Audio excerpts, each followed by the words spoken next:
Okay, tamo akhoi waja sonam je akhoi manipur gi CEO se yaman gre ba organization masing je manipur da lai wajam yaman gre masi matau karam na tamo punsan ba yaro idro sibo si gi mo che tamo gi mo ko mi sai tem ta ta biro ba ai matam se litem na ngang modi su khar su ngang ning khar su phongdong ning ban nang goi phongdong tabni na akhoi manipur gi organization mayam lai che ai legislation no khale legislation no khale di achi apoba gi khudam ne aidare फतबो ने खालु गदि फतनु उने अफबो नु उलगदि खलगदि अफबो नु उगनेबा होजि थाइना अखोगी हुजि थोगलेसे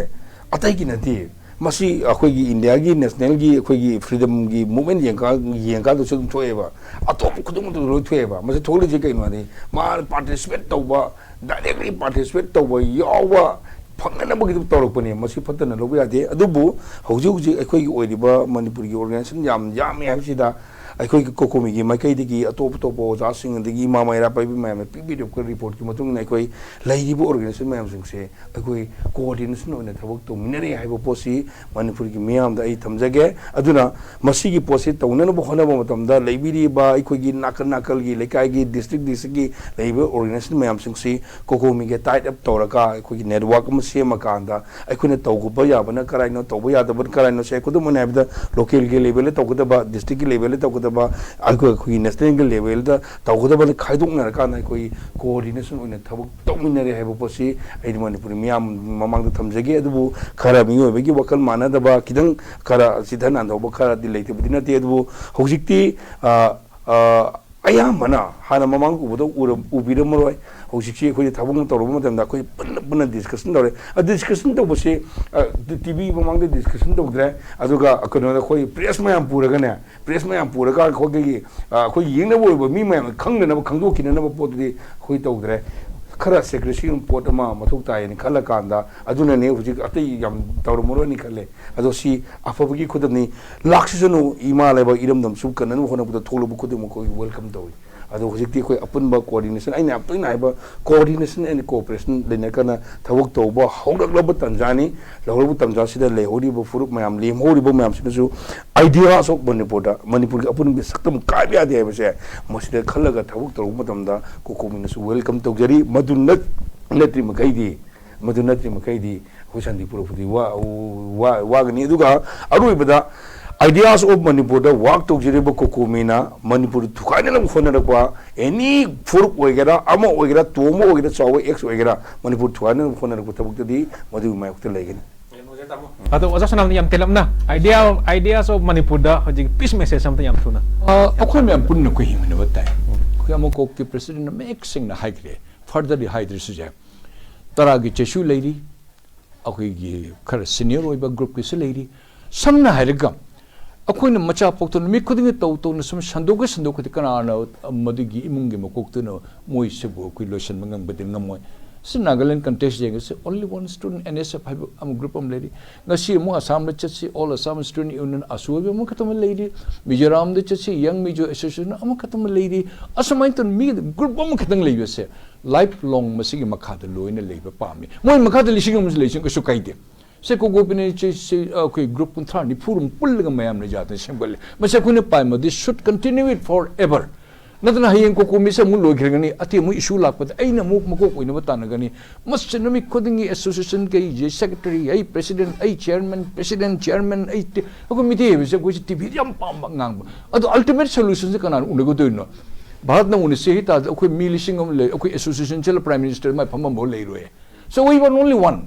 अदो मखा लिसिंग हम से ले कसो काइते से कोई गमो कोकना हाइदे फजना मयाम लेन मपुन मत अमन लेमिनेसी सगे इशू रिलीजन तो लेरबसे अखोई अमत मिते ग्रुप मणिपुर मत दिना से चीफ मिनिस्टर म पाली मयाम पुनम किलो ने 60 एमएलएस के मनु मा अमन मयाम लोन खोने पाले अदमाइना अखोई से लेंग दन मत लेसी वांग पतंजन अम खतंग nganghan बिउ अइना म ngangani अतोन म ngangani मान म ngangani मसिगी मीडिया के अमन म फोंगजे लेकिन अमन फोंगजे लेकिन नुवाई तबसु मुसे कयाम ले दिल्ली द म हाइजे लकनी आ नागालैंड म हाइजे लेकिन असम नंग से तौदर के अदु तौदर से मैरा द फम तंजाद खंगी कयामनो वागे है से मई मथे फम तंजाद करी नइन तो गुदुरी साइसे ओको से एडवाइस पे बजा मेरे करी नंग से तो से करी से तो से करी पाई दिबो जनरल के फम पाई द्र मान वरम मद से तुम हम चाबम खंगदन मयाम पुनम से को रिजोल्यूशन अम नतन अखोय मयाम तंगतिल पुरकन होन बस कयाम वरम गुना मको के तरफ तगी अगे अखोय गे कोकोमी की तरफ ते असे एप्रिशिएट तो so less अखोय gay association means less problem to control among ourselves. Quite a makok, Amakatang Tabu, listening of Makoi Leishi, quite makok to the Habam Toi, a do the Manipur Tang Dulatan Lake, in the Manipur government, Chief Minister, what is Sisu, Kanaga, what is Hagani, have issue Mulai, Nagaito Antonamulai, Miti Gamulai, Ati Panganiamula, Amogamulo, and Wakani. We want only one under one umbrella. Maduguta Manipura quite tone about Sarkar Mayok Namangani, Manipur Langang, so Harogani, Punachamina Bangangani, Highway something I may am a coke non general Jerry. Ozalang is peace message to the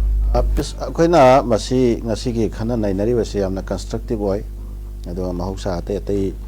pumping the Kana Kiva, Singdagishu Nasiki Yamna significant way and Almana putting the Howie. Namasi Howjik ngarang nahan thokiba sigi matang dagi haijaba taragana akoi prevention is better than cure haibasi masi akoi yamna maru oiba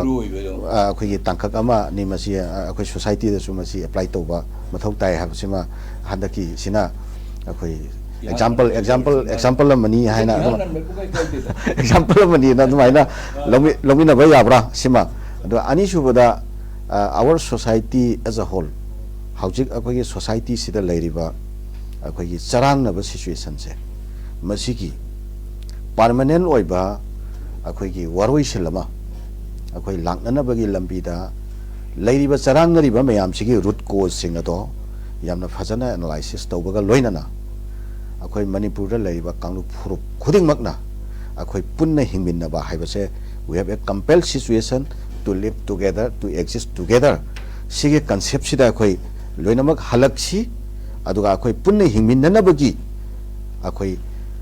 wakhalon nama amasung madugi philosophy ma akoi sagatsi aduga madugumba wakhalon duda akoi waroi sunnama laaga akoi gi lakadaba generation se masi akoi peace amasung harmony ga loinana akoi development ni maikai pangsi madugi lambida akoi chatminna si haba appeal se Masih makatang aku lagi fellow,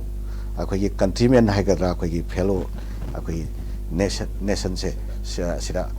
itu mana aku thamja ningi. Yang nunggu tamo, untuk tamo wafum da aku lagi Manipur se santi lain apa aku amat tu ina unity oi ba lambi da kong thamja laga,